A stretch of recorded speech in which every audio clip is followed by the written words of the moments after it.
how, why, and when did radical Islam and the left unite into an unholy alliance? Who started it? Who funded it? What were the parameters? Who are the enemies? And where is it headed? That's what we'll discuss today. And I lived during the feminist movement. I absorbed the very important principles of classic liberalism, free speech, women's rights, equal rights, human rights, such simple ideas. Well, the orthodoxy in Islam does not believe in any of those ideas. They believe in blasphemy laws. They believe in talaq, talaq, talaq, 3 declarations of I divorce you, and a man is divorced from a woman. They do not believe that a non-Muslim is equal to a Muslim. So these are such fundamental violations of classic liberal ideas. But in my lifetime in the United States, I have been so disappointed watching the left and even liberals, and now even the Democratic Party, abandon these ideas. But many did not. And they were coming from Muslim organizations with names like Tablighi Jamaat, the missionaries, the Ikhwan Muslimin, the Muslim Brotherhood, these Muslims who believe in political Islam, who believe in an Islam that should run the country, an Islam where the law of the land should be Islamic. And that was the 1980s as critical race theory is developing. These men established organizations in the United States, an entire network. I live in Northern Virginia. They started an entire hub at this building at 500 Grove Street in Herndon, Virginia. And there they created this alphabet soup of organizations with names like Islamic Society of North America, Muslim Students Association, Council on American Islamic Relations. The Saudi government had sent suitcases of this Quran. Now, it is actually a blasphemy in my eyes to put this interpretation out in the world. And you can see here, who is it coming from? What's the city? Medina. Okay. So this is coming literally from the government of Saudi Arabia, and they call it the Noble Quran, right? All of a sudden, they started using words against me like munafiq, which is it's a smear worthy of a death sentence. What does it mean? Hypocrite. Hypocrite. And it means that you have deceived your religion, and this is a lethal word. But they used it as I started to confront them over the last, this is my battle because I'm a Muslim. As somebody, even in my family, we know 14 generations ago that on my father's side, our ancestor was named Thakur Suraj Singh, a really great Muslim name, right? Thakur Suraj Singh. Which state did they know roughly? Where? Yes, we know exactly where he lived. He lived in village of Bindwal, outside of Azamgarh, in Azamgarh district. In Uttar Pradesh. In Uttar Pradesh. So 14 generations ago, we know the story. You were Hindus. Yes. Namaste. So we're going to do one more episode, Asra and myself. We already introduced her as a very important voice for feminism within Islam. A person, the person who was very close to Daniel Pearl in Islamabad in Karachi before he died. The very famous saga of what happened to this important Wall Street Journal journalist who went to Pakistan to cover and got into some investigative details about some bad guys. And so then they managed to kidnap him and kill him and all that. And so she was the person there who knows the whole thing and uncovered it, helped the investigators get to the bottom of it. And she was a friend of his for a very long time. And as a result of that trauma, she changed her posture towards Islam. This is what we discussed in a previous episode. What I want to talk about now is something completely different. Islam has an alliance with the left. That's a very important thing to talk about. There is a term, Islamoleftism, Right. hyphenated. Yes. So that's a very interesting term. So, and I want to talk about, I'll give you my research and all that and get your ideas on it. And we'll both compare notes on that. And then we'll see whether that alliance is authentic or whether it's actually full of contradictions. Yes. And what are some of the contradictions. Right. And then we'll talk about, what to do about it. Yeah. So, because you have done a lot in We're that. going to figure it out. You're going to figure it I out. know. So we're going to explore that. Yeah. There are several deep, irreconcilable contradictions between Orthodox radical Islam on the one hand and the leftist agenda on the other hand. Yeah. But these seem to have been covered up in some kind of a unholy alliance. Yes. And it's important to figure out why this alliance happened and what are the contradictions in it. Right. So I want to just compare notes with you. Yeah. So, one of the moments which is very important is 1970s when the Shah of Iran, the Shah of Iran and his alliance with the United States is considered sort of the pinnacle of dictatorship, of dictatorial Islam on the one side and capitalism, American capitalism, for the sake of oil. So this is a great, story. They want to topple this. The leftists want to topple it, and some of these leftists are in England, and they're hatching plots against it. And some of them are in France. And of course, the Islamic mullahs want to topple it, because Shah of Iran is a bad guy. So there's a common enemy. There's a common enemy there, and the term Islamoleftism gets in circulation, and according to the Wikipedia article, it's of Persian origin, this kind of term. There was a Persian equivalent and then it became known as Islamofascism. So it seems that one of the starting points was the Iranian Revolution, which brought these two anti-capitalism, anti-US forces together. Common enemy. Common enemy, that's one thing. And then the other thing is that France became a place where a lot of Muslim immigrants were going. So the left was losing its traditional constituency, which is the proletariat, the poor people, the white masses. They were no longer into this communism and all that because of forces of capitalism, free market, other kinds of politics in France. So the left started looking at immigrants as a source of power, as a source of their sustenance, because there weren't enough born white French people who were following them. So this alliance also has that component in it, that Muslim immigrants into France were easy to collaborate with from the left side. As far as the Muslims are concerned, the Muslims found that the leftists were easier to deal with. They were more open to talk about them because they were also talking about oppression, and Islam is full of this idea of victimhood, this idea that that you have to overthrow something. So and one more interpretation that I read quite a lot is that the leftists found that Islam can be turned into violence.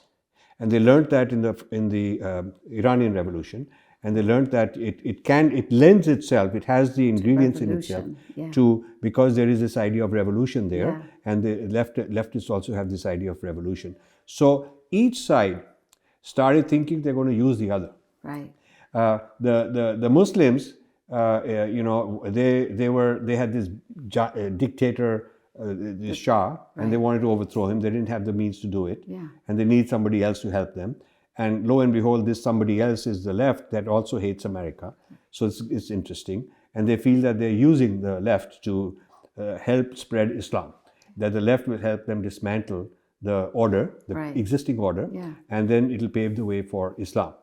But the left has its own ideas that they're using the Muslims as useful idiots, some of them called, that we're using these guys to overthrow and create problems and revolutionize and all that, and they'll kill each other. But in the end, we'll have a kind of a world, order of communism or left kind of stuff. They each think they'll prevail. Each thinks that, we're kind of using the other as a tactical thing. Right. Now, what do you think of this artificial alliance that these two brought about? Yeah, I think about the faces of the women of Iran who were living before the mullahs came in 1979 and took power. They were women who were living like I am, with their hair free, walking freely in society. And unfortunately, in that movement, they aligned with the Islamists, as we call them. We call the Muslims, like my father and my mother, who practice Islam in their private life. And then we have this new term of the Islamists, right? Muslims who believe in political Islam, who believe in theocracy. So there was the Ayatollah Khomeini living in Paris, sending his propaganda to the world. And unfortunately, the feminists and the leftists, they fell for this alliance, and they were the first ones to become shackled and executed and murdered by the theocrats. Because who won? The Muslim theocrats won. And now, how many years later, 4 decades later, the society still lives with the Muslim extremists running the power. So the question here is, Islam had its own feminist movement at the time. Yes. That's what you're referring to, in Iran and places like that. Yes, in India. But the left, Pakistan. right, betrayed that. Yeah.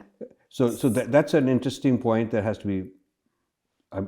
Has the left faced this and confronted it and acknowledged that they, in the name of this alliance with Islam, actually the people who got slaughtered were the women. Yeah, the women were slaughtered, and Yes. then they too were slaughtered because Yes. nobody is safe, you Right. know. And so they were making a deal, like you said, thinking that they would be the final victors, but they are still imprisoned or dead. Now, what's happened today, 4 decades later, is that the women of Iran are fighting for very simple ideas: woman, life, freedom, zan, zindagi, azadi.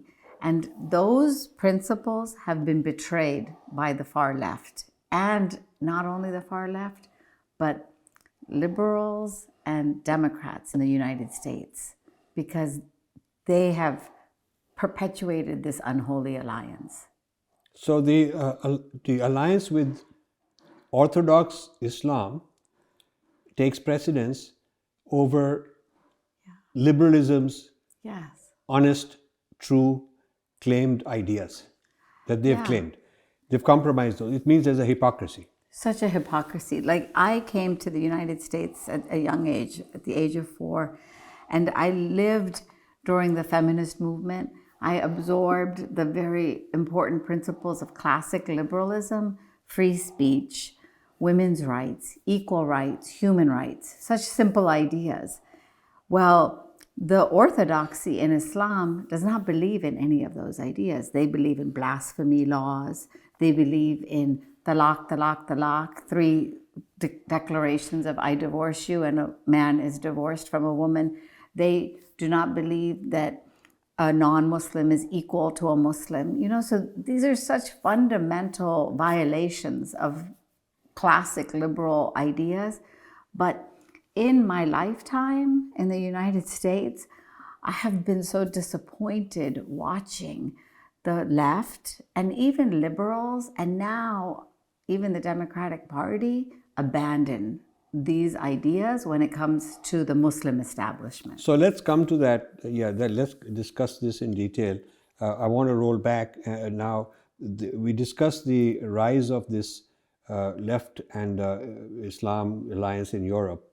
Now let's talk about United States also. I think United States undergoes something very interesting which few people realize, and that is Marxism arrives here after World War II. Right. Because of Marcuse, Herbert Marcuse and people like that.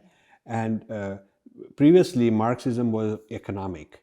It was talking about haves and have-nots based on economic categories, not race and not religion. Right. And so what they did in the United States is they found out that Americans do not want to fight capitalism and free market, and the economic argument doesn't work. Right. So they reinvented, put Marxism in a new bottle with a new packaging, and they turned it into race, haves and have-nots. Right. So this is actually a very big turning point, which stays underground for a while. Yeah. So critical legal studies starts between 1977 and 82 in places like Harvard in a very serious way. And this is the study of American law as being unjust and biased towards blacks, against blacks and so on, with a lot of merit, a lot of good points they made, which I sympathize with. And this business about from the very origins of the United States, there is a sort of white supremacy built into structures, and these structures are hidden. They're not always visible. Right. And so the invisibility of white supremacy is part of this whole thing. And then this turns into critical race theory. Yeah. Now, this is all Marxism, because it deals with oppressors versus oppressed. It deals with grand narratives that have to be deconstructed. It deals with thesis and antithesis. There is no compromise. You have to destroy. It is total dismantlement. All that is the Marxist view being expressed, but now in terms of race.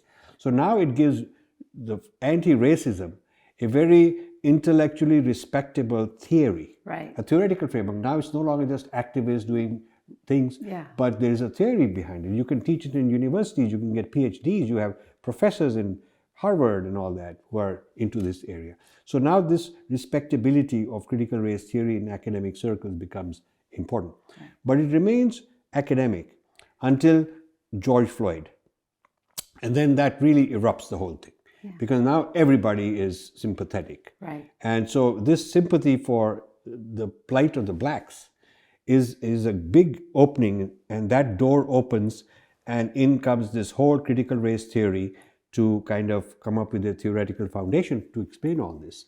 And America buys it. It starts getting taught everywhere. The media takes over. So this is sort of a very interesting thing, the Marxist takeover of America. Right. Now, this is particularly important. There are certain seeds being planted during the Obama administration, which is before Floyd. Yes. And you should talk about it. And also the Democratic Party get hijacked. Yeah. The whole Democratic Party, the progressive wing, which is what's running the show now, has turned into this and what is popularly called woke. Yeah, and so while you've got this Marxism becoming hijacked and used with different goals and objectives in the United States, you have another parallel movement happening. And, my father came to America in the 1960s, and so did many other Muslims. My father refused government funding from overseas, from governments like Saudi Arabia, Qatar later, even Pakistan. Interesting, yeah. Yeah, but many did not. And they were coming from Muslim organizations with names like Tablighi Jamaat, the missionaries, the Ikhwan Muslimin, the Muslim Brotherhood, these Muslims who believe in political Islam, who believe in an Islam that should run the country, an Islam where the law of the land should be Islamic. And that was the 1980s as critical race theory is developing. These men establish organizations in the United States, an entire network. I live in Northern Virginia. They started an entire hub at this building at 500 Grove Street in Herndon, Virginia. And there they created this alphabet soup of organizations with names like Islamic Society of North America, Muslim Students Association, Council on American Islamic Relations. But the thing is, these Muslims were practicing an interpretation of Islam that was not very compatible with liberal ideas. And I have one example for you. Please. Okay, so I want to show you what I grew up with. Okay, this was the Islam. While we got critical race theory emerging, this is the Islam. This is an actual Quran that was brought to my hometown mosque in Morgantown, West Virginia. So I'm going to show you. First, this is Surah al-Fatiha. Okay. Okay, let me read it. Okay, great. Read it. Okay, this is not the first time I've read the Quran, by the way. Okay. I have a copy of the Quran, Princeton University Press. I mean, That's right. That's right. I don't know whether it's you agree with it or disagree, Right. but it's considered a Princeton University Press Yeah. production, and I read it from time to time to understand. So this is all the praises and thanks be to Allah, the Lord of the Alamin, the most beneficent, the most merciful, the only owner of the day of recompense. You alone we worship, and you alone we ask for help. Guide us to the straight way. And can I just stop you for a Yeah, second? yeah. Because I just want to stop on that sentence, because my mother taught me this chapter. This is the first chapter that we learn as Muslim children. And what a nice idea, right? Guide us on the straight way. Simple idea. What parent doesn't want to teach that to children, right? So it's a very universal concept. Okay, but keep reading now. But I want to ask you. Yeah. So it says that you alone we worship. Now Right. the word alone means exclusivity.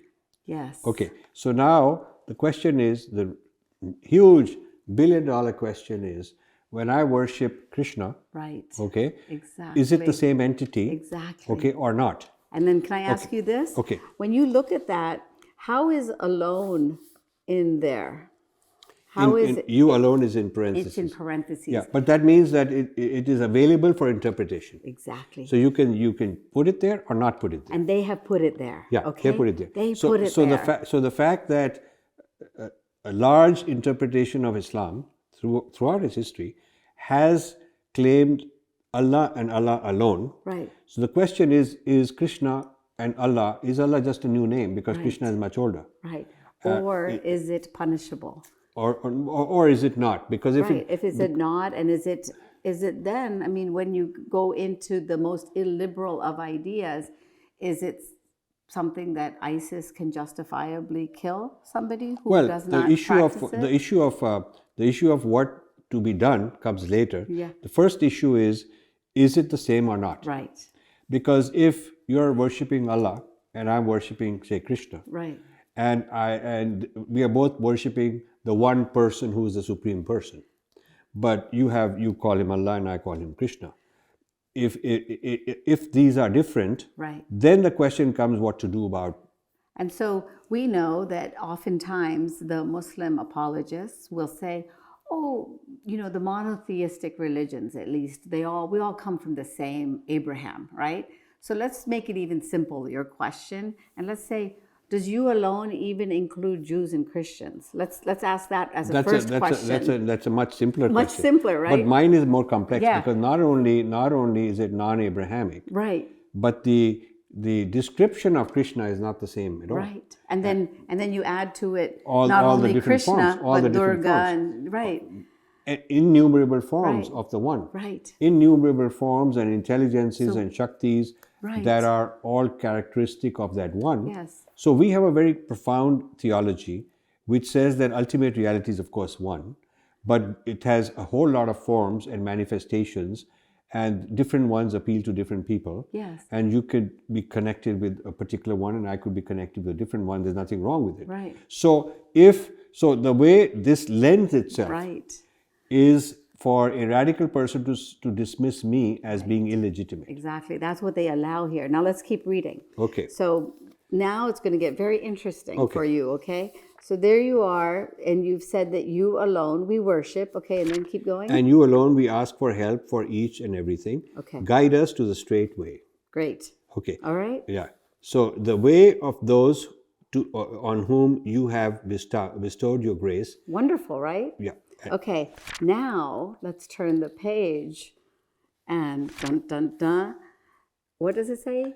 Not the way of. And the way is again in parentheses, so they've added it.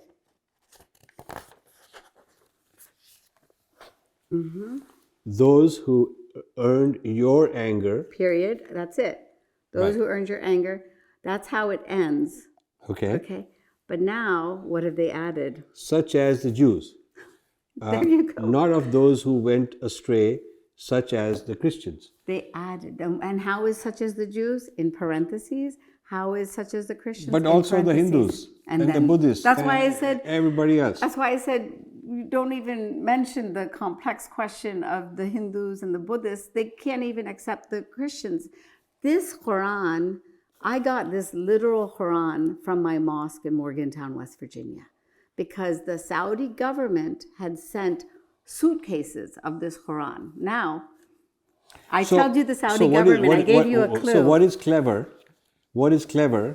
is this use of parentheses. Right. So that when you get in trouble, the Saudi guy who is teaching all this can say, oh, no, the parentheses, you don't worry about it. Right. And but then when the cameras are not there, Yeah. or when the Westerners are not looking, and he has the audience of his own people, Yes. he can radicalize them by including what's in the parentheses. So you can include the parentheses, radical idea, exclusivity idea, hate idea, or you can exclude it by saying it's parenthetical when you want to be politically correct. Yeah, and that's how they fool the So left is this called liberals. al-taqiyya?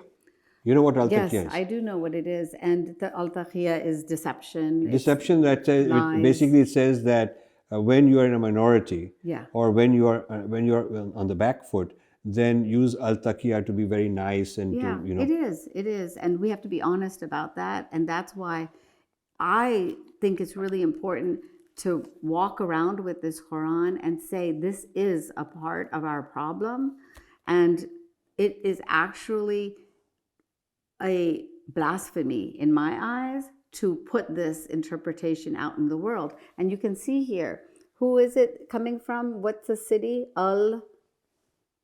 Medina. Okay. So this is coming literally from the government of the Saudi Arabia, and they call it the Noble Quran, right?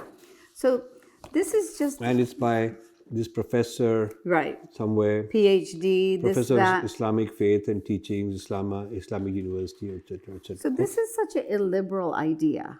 And this is one in which this alphabet soup of organizations, they have been accepting money from these governments that have been putting these very illiberal ideas. And we know this, like our common sense. We see that women were not allowed to drive in Saudi Arabia for so many years. Somebody can come from India and be a laborer, but are they allowed citizenship? You know, they're denied fundamental human rights. And then women do not get the equal rights treatment. So I want to ask you, is it true that the surahs written in Makkah and the ones written in Medina are different in the sense that one are really beautiful love for humanity and so on, and the other are about warfare? It is true. And is it that because in one situation Muhammad faced enemies, he needed to organize people, make a military training out of it, kind of a military doctrine for fighting purposes. And in the other case, he was more, things were peaceful around, there was nobody to fight, and so there was more about harmony within. Yeah. Is that reasonable? Yeah, so, but it was there in Mecca that the Prophet Muhammad was first doing his proselytizing. So he needed to have an attractive religion that was, you know, bringing people positive ideas. And then he did the journey to Medina after he became a threat to the Al-Quraysh tribe that was there. And that's when the later Medina verses came. And I'm going to show you, can I show you an example? And because this example is... But do the Muslims, are they self-reflective of this? Because when they come on CNN and they come on all these liberal things, they quote the ones from Makkah, and they say it's all fine. The journalist and the interviewer rarely bothers to ask them, hey, listen, this is one part of the Quran. What about this other part of the Quran? So that's what happened for me, is I would go and confront them and with the truth of this war that we're in within Islam, about which interpretation will prevail. And what I discovered was all of a sudden they started using words against me like munafiq, which is it's a smear worthy of a death sentence. What does it mean? Hypocrite. Hypocrite. And it means that you have deceived your religion. And this is a lethal word, but they used it as I started to confront them over the last 20 years with the reality of this interpretation. so that they could discredit me. I didn't realize exactly what they were doing, but they were being sneaky because they were trying to fool the left and the liberals and the Democratic Party. And in order to do that, they had to discredit people like myself. You might have heard of I know you've talked about the ex-Muslim Ayan Hirsi Ali, Zudi Jasser, different people who have spoken up with courage, many people from even the Arab world, Pakistan, India, Muslims that have challenged it. Asghar Ali Engineer was this great Muslim reformer in Bombay who would always cheer me on, but who would oppose him? The mullahs.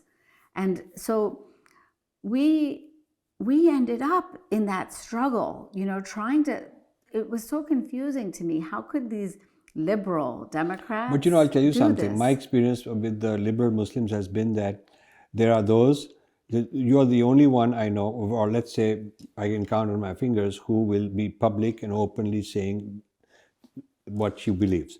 Then there's another kind who will privately say similar things, but they don't want to be on the record. Right. Then there's an even bigger kind who will go this way and that way depending on who they're talking to. Yeah. So when they're with one group of people, they are really apologists and they are really defending every little thing. Right. And whatever is contrarian to the liberal view, which is part of the tradition also, one has to point it out, Yeah. they will deny it and they'll say, no, that's a wrong interpretation, you didn't understand it, Right. you don't know it, or they start hitting you, accusing you, and all of that stuff.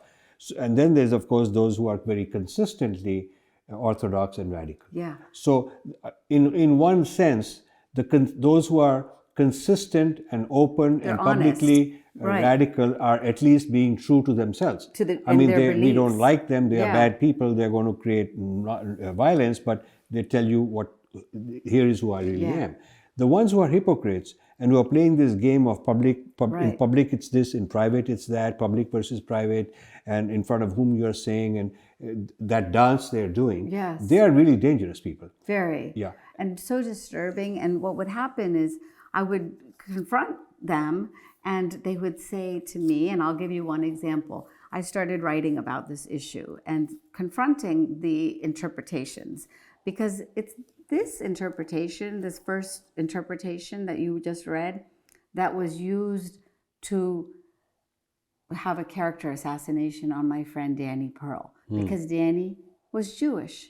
And when you demonize the Jew and the Christian, you then go down that slippery slope where you can then kill them, right?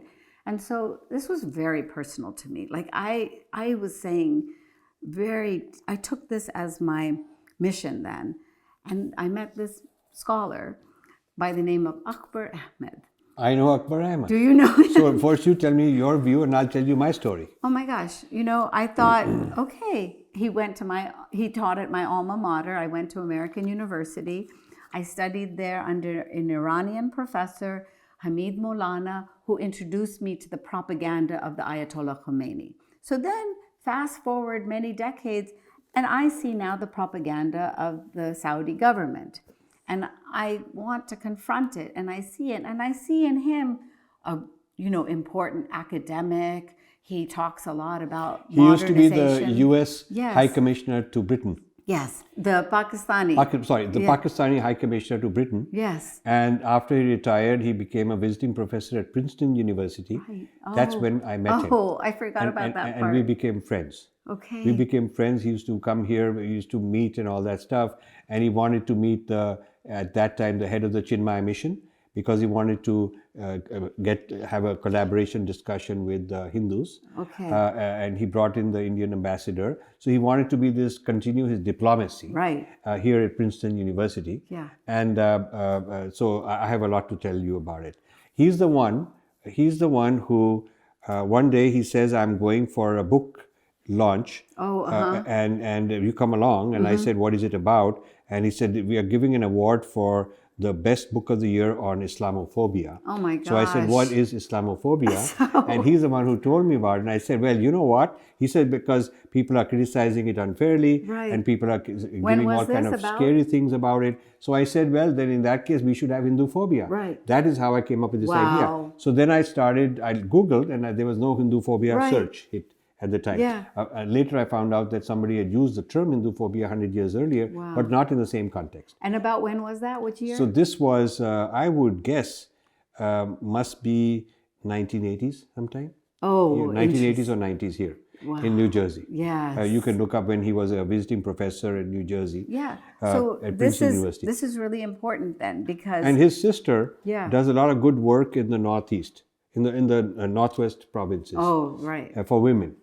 Yes. And yes. she knows a lot of the Indian, Pakistani people in this area, Yeah. and she raises funds for them. That's great. So Akbar Ahmed called me many times to give a talk in his class at American University. Oh, nice. Throughout the 90s, I used to go there almost every year Wow. and address his class and talk to them about it. And he let me say whatever I wanted Yeah. to say. Interesting character. So that's really important. Now, for who funds people. him? But it's a revelation when you told me that the who funds him? Well, unfortunately, now what I've seen is that he is working with the organization in that alphabet soup of names I told you.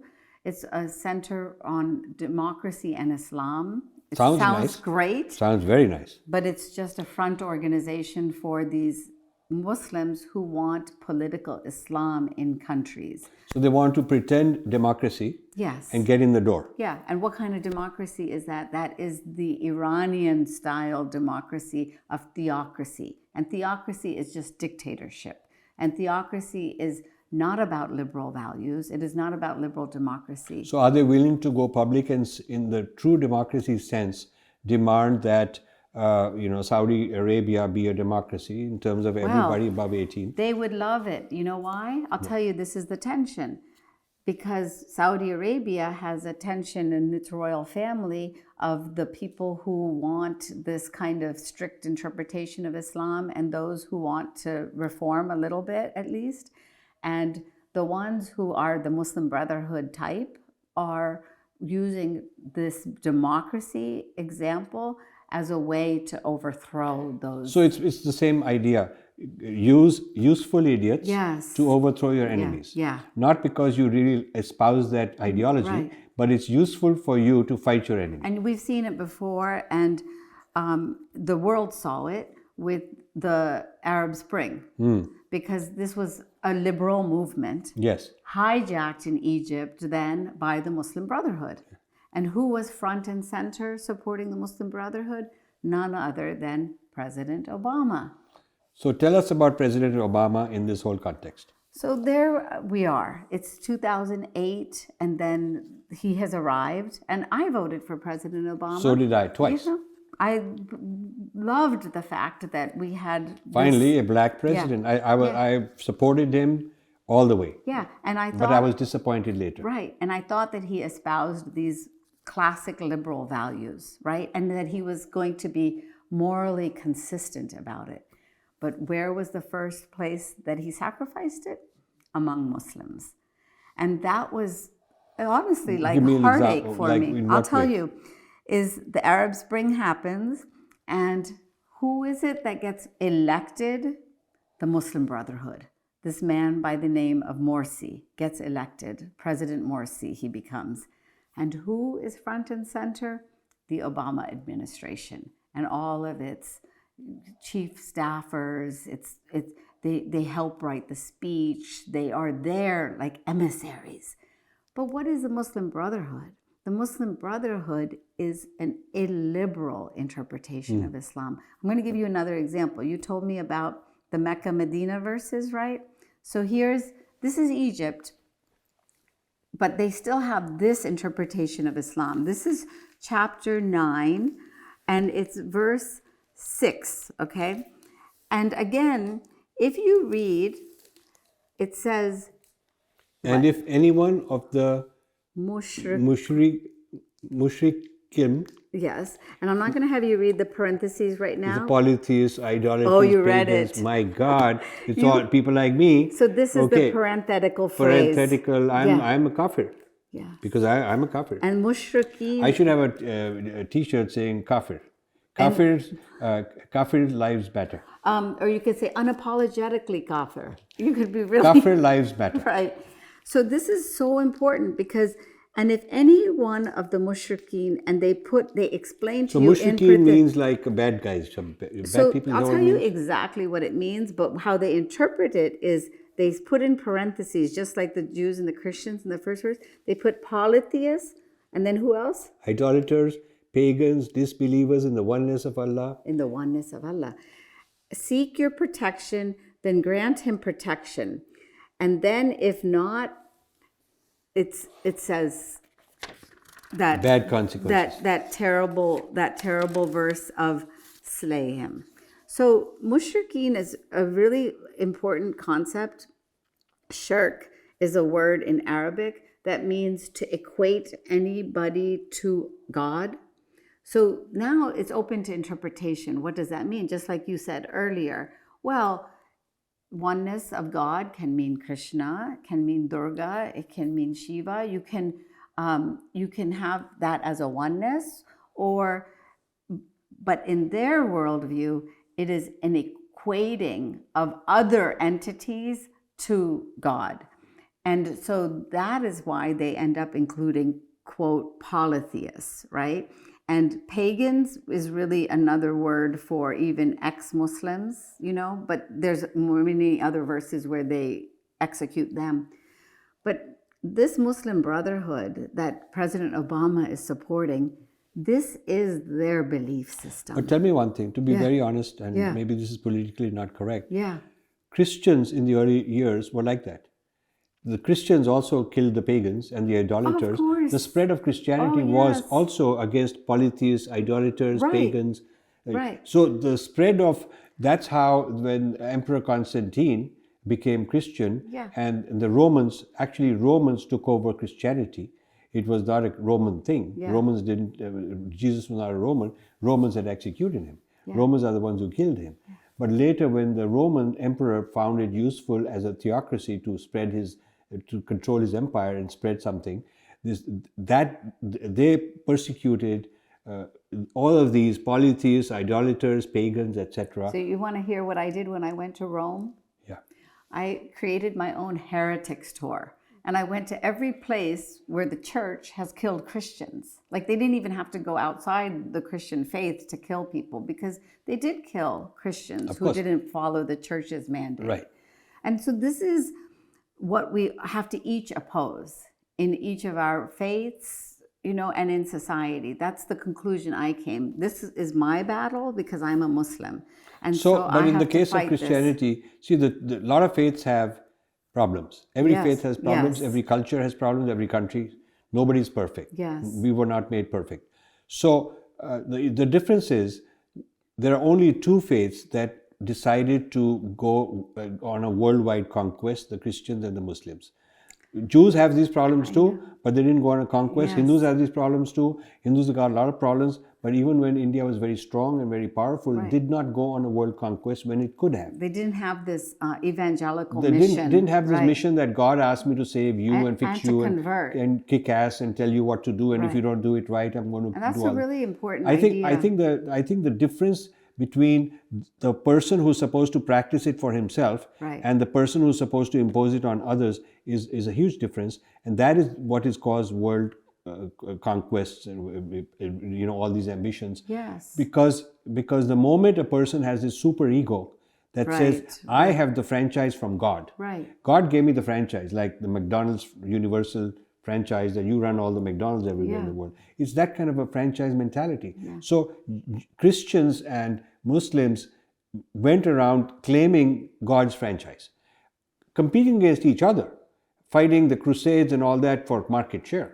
Right. But each of them built on this aggressiveness that, hey, God told me to go and fix everybody else. This evangelical mission has just undermined not only societies, but people's lives, because ultimately it has taken from people their own identity. And And I say that, as somebody, even in my family, we know 14 generations ago that on my father's side, our ancestor was named Thakur Suraj Singh, a really great Muslim name, right? Thakur Suraj Singh, which state did they know roughly? Where? Yes, we know exactly where he lived. He lived in village of Bindwal, outside of Azamgarh, in Azamgarh district. In Uttar Pradesh. In Uttar Pradesh. So 14 generations ago, we know the story. You were Hindus. Yes.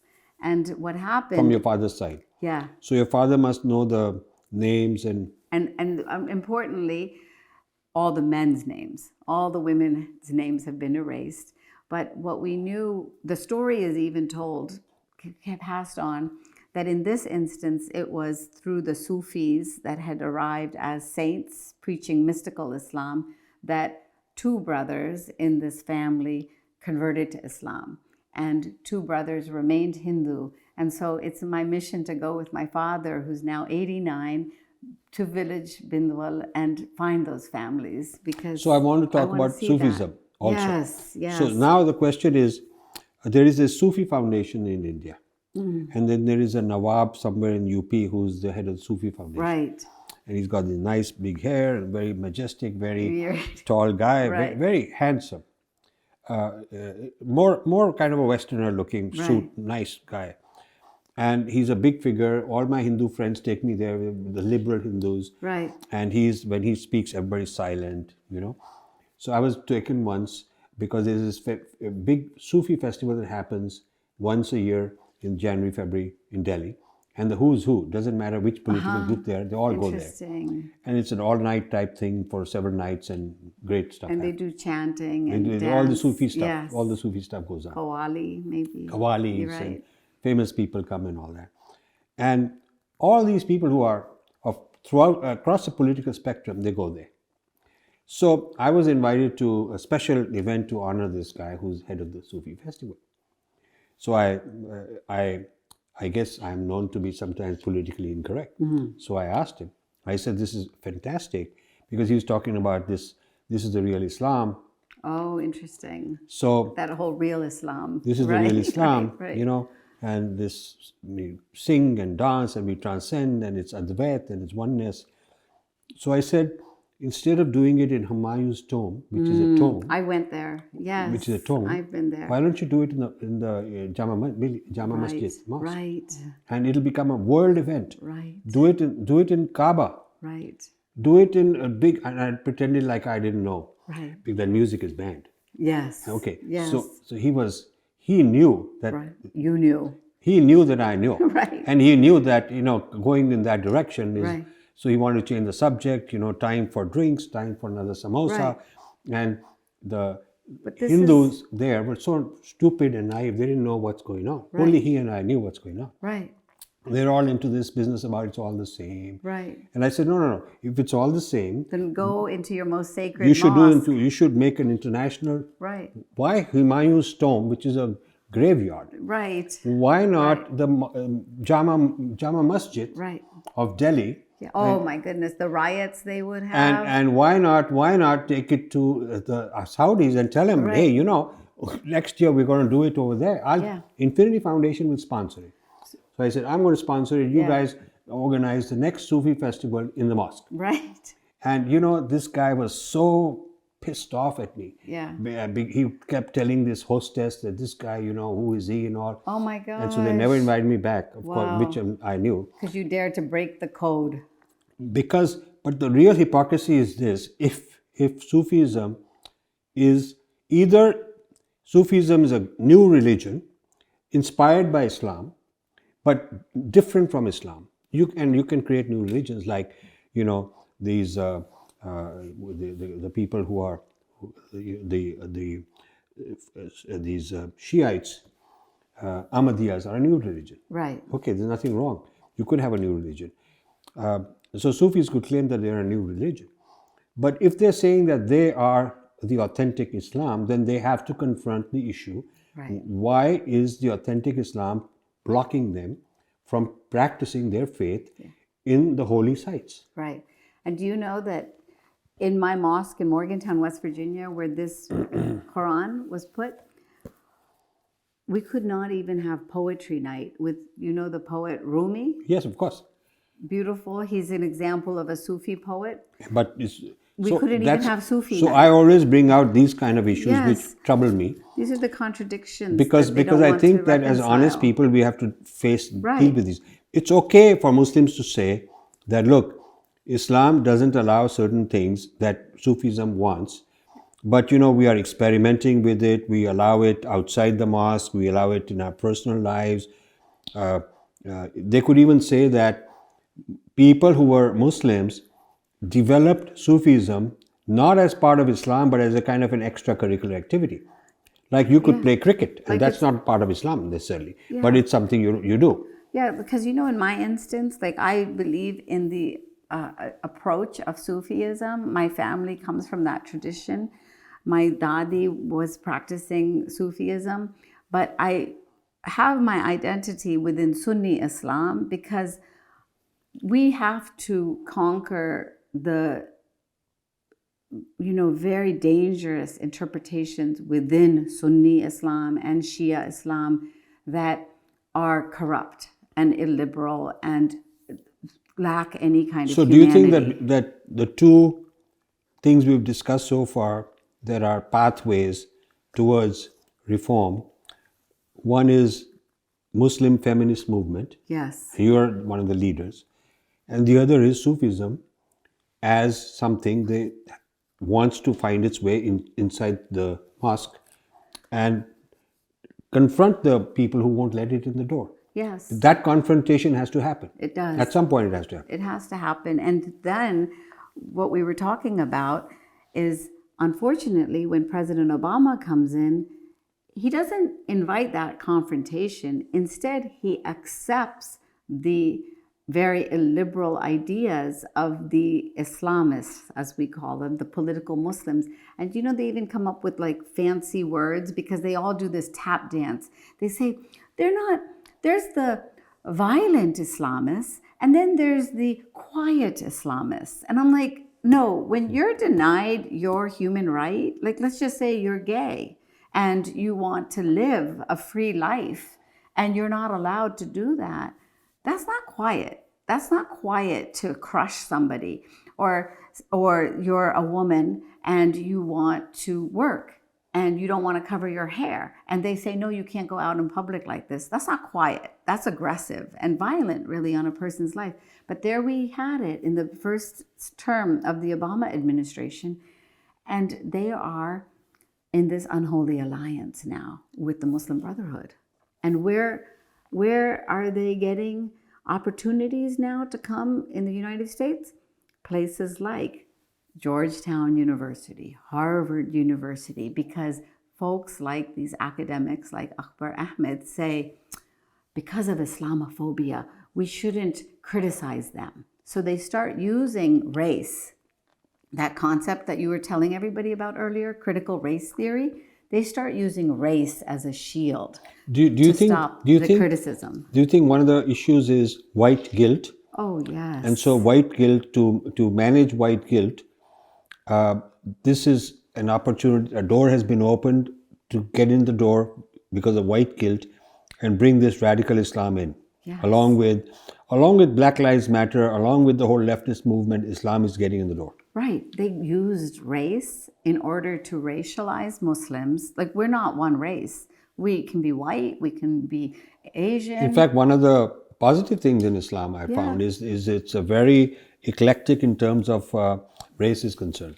Yeah. It's supposed to be. It's supposed to be. And now what they did is they turned all Muslims into a race, even though they are some of the worst bullies in the American Muslim community, have names like Ibrahim Hooper, whose name was Carrie Hooper once, and Jonathan Brown, all these white male converts who have become Muslim and now use Islamophobia to pretend like it's a criticism of their race as Muslims to oppose their very illiberal ideas. Like this guy, Jonathan Brown, is one example. He is running a center at Georgetown University called the Christian Muslim Understanding, Center for Christian Muslim Understanding. And the name in front of it is the Prince bin Talal Center, because the Saudis funded it. And this man named Jonathan Brown runs it. And what does Jonathan Brown preach? He went to 500 Grove Street, that address I told you about, and he literally preached the worst interpretation from the Quran, that sex slaves are permissible. Yeah, because these people do not believe that you move forward in time. They stay stuck. That's their worldview. That's why they're, quote, orthodox, because they're stuck in the 7th century. And they don't say, like, 21st century, it's illegal. And that's how Islamic State emerged in Iraq, right? Getting the Yazidi women as sex slaves, because they used verses in the Quran that say that you can have a sex slave. And that's when I felt my personal betrayal with the Obama administration, because I don't know if you remember President Obama going in front of the pulpit of the White House saying that the Islamic State is not Islamic, that there was no Islam in the Islamic State.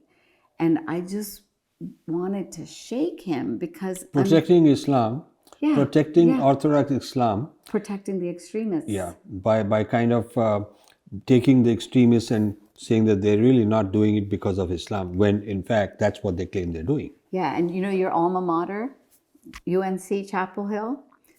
Oh, it's one of the most radical places now. It is, exactly. Do you remember the speechwriter that worked for President Obama? He's a graduate of UNC Chapel Hill, Ben Rhodes. So he's what you would give as an example, a white liberal. He just fell right in with these Islamists like Akbar Ahmed, this other guy from Iran, Reza Aslan. Oh, yeah. These horrible guy. Horrible, So it's so illiberal. Omid Safi, he taught at UNC Chapel Hill. He became one of my worst enemies, because I kept challenging this interpretation, and he ended up writing an article, "Oh, Asra, she's such an Islamophobe." So then I became an Islamophobe too. And that's the joke about these people, is that they use it as a weapon, and it's so transparent. But then, unfortunately, because of the liberal guilt and all of the money that they're pumping into places like the Democratic Party, they are, overwhelming any of us who want to argue common sense. So really what we have is an alliance of three, not two, and then we'll talk in the next episode about more than three, but the left, blacks, and Muslims. It's three. And the very unfortunate, I've always been a civil rights activist.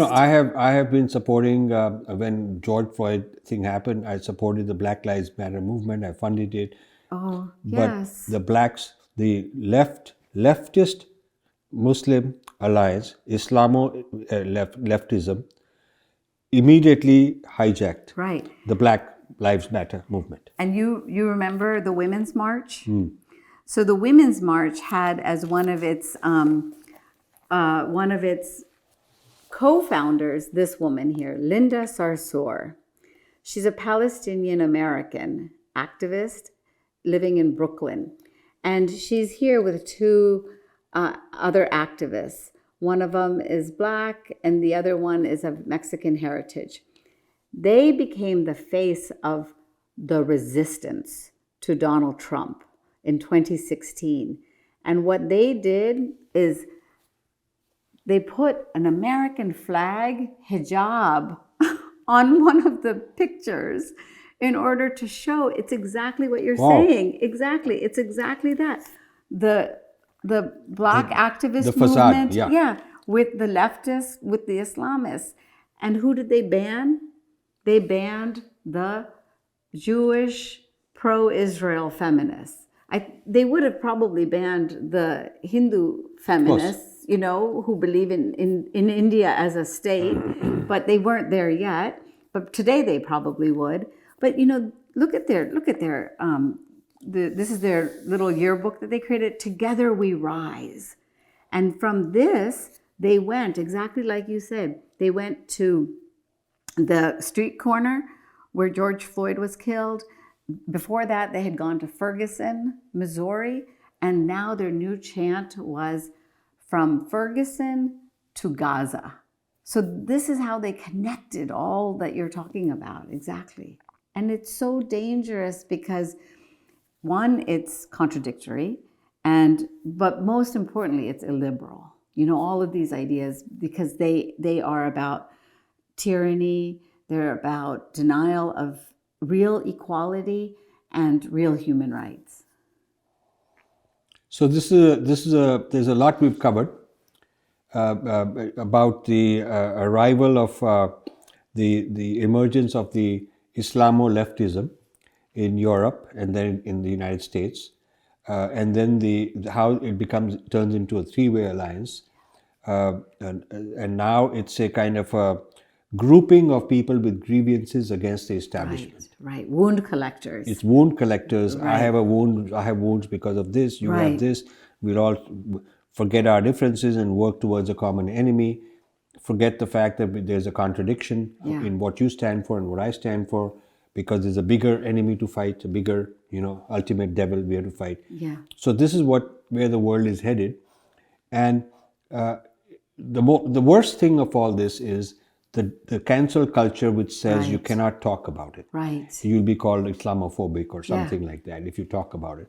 So which means that denial of free speech means that radicalism, dogma, you'll be taught by some high priests. So you're backed into some kind of it's a new religion, this kind of a thing. Yeah. And these new theocrats, the high priests of this religion, are going to stuff it down your throat and your children. Right. So that's where we are. Yeah, it is a dictatorship. And what I really encourage everybody to recognize is that if you believe in those fundamental ideas that we talked about at the very beginning, human rights, women's rights, equal rights, free speech, just ask yourself whether these movements promote that, or do they actually promote inequality, injustice, cancellation of people? Because it's just a question of values, and what values are you going to really advocate in this world? And I hope everybody is on our side on this one, because it seems so clear cut to me, and it's only intimidation and bullying that could ever convince somebody to go on the other side. There's so much to talk about, and we are going to continue, because this is a mini series. We've had only 2 episodes, and we have more to happen, more to come. Thank you so much. Thank you. And we'll continue some of these ideas, develop them even further in the next episode. You can't even believe the show and tell I'm going to bring to you for the next show. And tune in for the next show, all of you. Thank you very much. Thank you so much. Thank you. Thank you.